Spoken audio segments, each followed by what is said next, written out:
it's time to learn Shloka number 4 today. Till now, I've learned that the paths of action and renunciation are the same. They both require giving up our attachment to the result of the actions. In the last Shloka, I also learned that they can be considered two stages of the same path. Yes, the path of action is the first stage to prepare the mind and develop equanimity, and the next stage is one of meditation. Last time you asked me if there is a way to tell when we've graduated from the first stage and are ready for meditation. Let's chant the shloka and find out the answer. Repeat after me.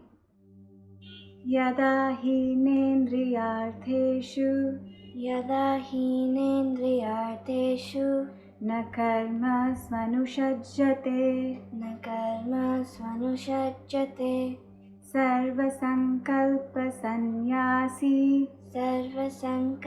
sannyasi yoga rudastadochyate.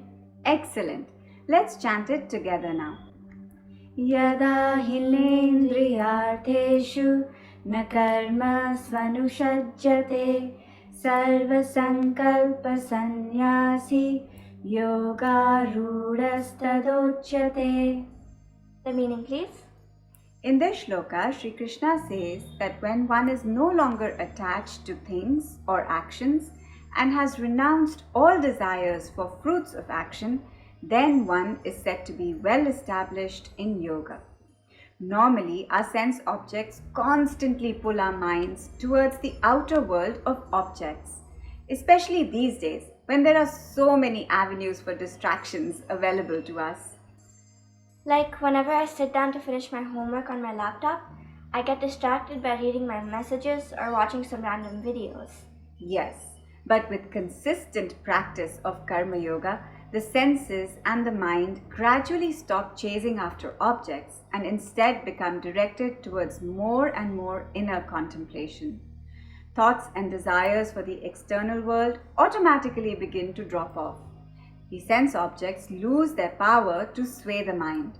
This does not mean that such a person does not appreciate the material objects in life. It simply means that his mind is no longer agitated by constant desires for these objects.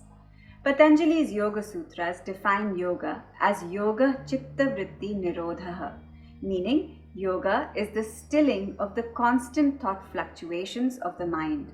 The vrittis are the mental chatter arising from our desires, emotions, memories, or imagination. But with the practice of karma yoga, this mental chatter settles down. A person who has mastered his mind thus, who is no longer agitated by attachment to objects and actions, and who has renounced attachment to results of his actions, he is said to be established in yoga and ready for the second stage of meditation. But how do we get to such a level? Seems like most of us will just get stuck at the first stage and not even get to the second level of meditation. It may be difficult, but it's not impossible. The next shloka will tell us how we can reach this state. We will learn it next time.